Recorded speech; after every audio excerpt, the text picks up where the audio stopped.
小在红枣园中帮忙爸爸务农的邱子明，经常被树干尖刺刺伤，对红枣有着爱恨交织的特殊情感。以前真的是手上都是伤痕累累的，而且最重要就是暑假不能出去玩。长大从事石化工作的邱子明，后来看到在枣园忙碌的年迈父亲，才有了另一种领悟。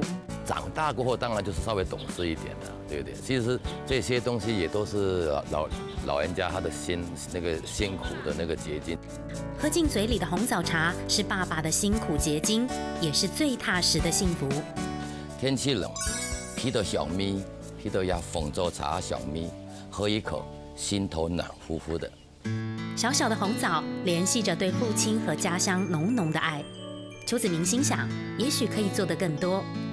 11年前，他开启餐厅，钻研怎么把红枣入菜。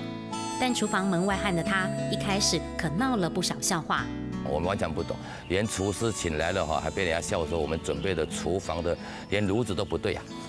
哎，原来中餐厅的炉子还要加个鼓风机来炒。记得有一整年下来，只弄了1道那个菜出来而已，其他的都被我们自己的那个工作人员就认为说我们口味不合，就角膜被否决掉了。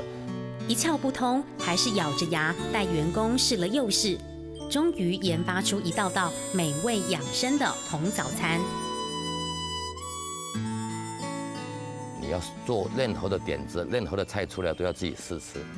邱子明的认真坚持感动身边所有人，他一步一脚印，用美味的红枣料理表达对爸爸和家乡满满的爱。